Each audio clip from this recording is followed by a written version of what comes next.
तर स्वागत आहे तुमचं माझ्या डे 1मध्ये. बांधून आहे म्हणून असं विचार नको करा की बारतीन झाली की काय. बांधून नाही राहिलं ना तर माझी मातोश्री तिकडे ओरडते, डोकं दुखेल नि हे आणि ते. असो, 8:30ची मुलीची शाळा असते म्हणून पटापट तिचं टिफिन तयार करून तिला शाळेला रवाना केलं. त्यानंतर हा माझा जो पसारा होता तोही कुठे ठेवावा मलाच नाही समजत. ते झाल्यानंतर अंघोळ पाणी झाली आणि त्यानंतर मी माझ्या मम्मीला मार्केटमध्ये काहीतरी काम होतं म्हणून तिला घेऊन जायचं होतं. हा केसांचा तर नेहमी कन्फ्युजनच असतो मला. पोनी टाकावं की ओपन हेअर करावं तेही नाही. ओपन ठेवलं की घोसलाच होतो म्हणा, केसांचा भारा नाही का.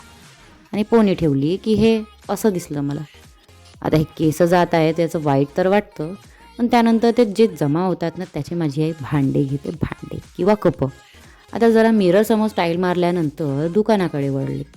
दुकानात या दुकानात ना दुकान कमी पण पसाराच जास्त दिसतो.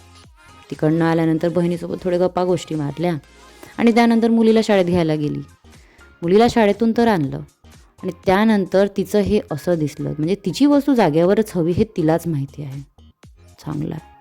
दुपारला मॅगीची क्रेविंग आली म्हणून मॅगी बनवली आणि लगेचच चहा ठेवला.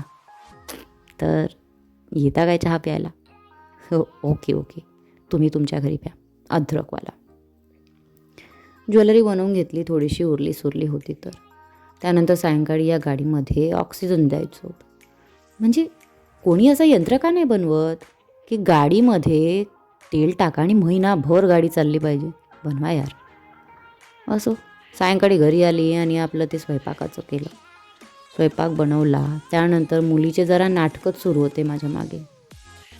या पिठलं खायला. छान झालं होतं आणि टेस्टी. आता हे मुलीचं काहीतरी आपलं वेगळंच सुरू होतं. तिचा अभ्यास करून द्यायचा होता बाबा.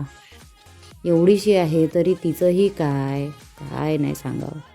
आपलंच तिला आपलं लिहायचं असतं. असो, तिला झोपवून मग आपल्या ज्वेलरीचे कामं केले उर्वरित. रात्री 12 वाजले. Good night.